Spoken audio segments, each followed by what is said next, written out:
Assalamualaikum kawan-kawan. Mari dengarkan diskusi buku dari saya. Tahukah bagaimana Nabi Daud alaihissalam boleh menjadi raja? Sesudah Nabi Musa alaihissalam dan Nabi Harun alaihissalam wafat, kaum Bani Israel dipimpin oleh Nabi Yusha bin Nun. Nabi Yusha alaihissalam memimpin Bani Israel sehingga akhir hayatnya. Setelah Nabi Yusha alaihissalam wafat, keadaan kaum Bani Israel menjadi porak-poranda. Ini kerana mereka sudah meninggalkan syariat kitab Taurat. Lebih-lebih lagi, mereka dijajah oleh raja-raja lain yang datang silih berganti. Mereka diperhambakan dan ditindas oleh raja yang zalim. Mereka berharap sangat akan mempunyai raja sendiri. Lantas meminta Nabi Samuel alaihissalam bermohon kepada Allah agar melantik seorang raja untuk memimpin mereka berperang menghadapi raja yang zalim. Raja zalim itu ialah Raja Jalut. Kawan-kawan, siapakah Nabi Yusha alaihissalam dan Nabi Samuel alaihissalam itu?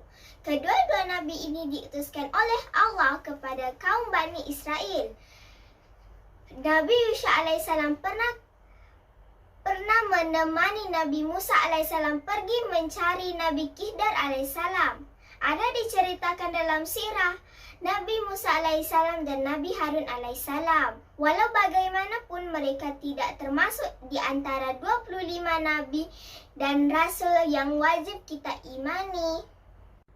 Setelah Nabi Samuel alaihissalam bermohon kepada Allah, Allah memperkenankan doa baginda. Allah telah memilih Talut menjadi raja di kalangan Bani Israel. Pada mulanya, mereka tidak bersetuju Talut menjadi raja mereka. Ini kerana Talut seorang yang sangat miskin, tetapi dia seorang yang paling taat pada perintah Allah dan pandai dalam ilmu peperangan. Nabi Samuel alaihissalam juga menegaskan kepada mereka tanda Talut akan menjadi raja mereka apabila tabut kembali kepada mereka. Perkara ini ada terdapat dalam surah Al-Baqarah ayat 246 hingga 251. Sesungguhnya tanda dia menjadi rajamu ialah tabut kembali kepadamu. Apakah itu tabut? Tabut merupakan peti yang mengandungi kitab dan sisa-sisa peninggalan keluarga Nabi Musa alaihissalam dan Nabi Harun alaihissalam. Tabut dibawa kepada mereka oleh malaikat Jibril. Setelah mereka menyaksikan tabut itu, akhirnya mereka mengakui Talut menjadi raja mereka. Setelah Talut menjadi raja, beliau pun mengumpul semua bala tenteranya. Nabi Daud alaihissalam adalah salah seorang dari ahli bala tenteranya. Pada ketika itu, umur Nabi Daud alaihissalam baru 13 tahun. Talut telah mengajar bala tenteranya bagaimana untuk berperang melawan Raja Jalut. Raja Jalut seorang yang gagah dan perkasa tetapi terkenal dengan sikapnya yang kejam. Di dalam peperangan itu, Nabi Daud alaihissalam membunuh Raja Jalut dengan menggunakan senjata yang berisikan batu yang mengenai mata kiri Raja Jalut. Senjata yang dimaksudkan itu adalah lastik dengan izin Allah kerana seketul batu maka matilah Raja Jalut. Nabi Daud alaihissalam telah mendapat keistimewaan di sisi Raja Talut. Ini kerana baginda berjaya membunuh raja yang kejam itu.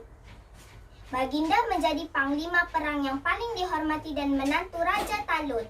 Walau bagaimanapun lama-kelamaan Raja Talut merasa iri hati terhadap Nabi Daud alaihissalam kerana seluruh kaum Bani Israel lebih menyukai dan menyayangi Nabi Daud alaihissalam. Raja Talut merasakan Nabi Daud alaihissalam ini saingannya dan ingin membunuhnya. Berbagai-bagai usaha untuk membunuhnya dilakukan tetapi tidak berjaya. Walau bagaimanapun, akhirnya Raja Talut merasa amat kesal akan perbuatannya itu. Ini kerana di dalam percubaannya ingin membunuh Nabi Daud alaihissalam, telah banyak ulama yang terbunuh kerana menghalang perbuatannya. Oleh sebab itu, Raja Talut bertaubat kepada Allah. Akhirnya, Raja Talut menanggalkan mahkota kebesarannya dan meninggalkan istana. Daripada buku Kishasul Anbiya mengatakan bahawa Raja Talut menyerahkan kerajaannya kepada Nabi Daud alaihissalam. Akhirnya, jadilah Nabi Daud alaihissalam sebagai raja walaupun pada usia yang muda, iaitu 30 tahun. Wallahu alam.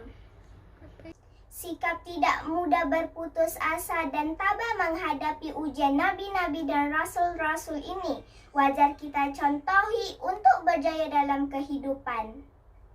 Sekian dahulu diskusi buku daripada saya. Sampai jumpa lagi. Ya salam.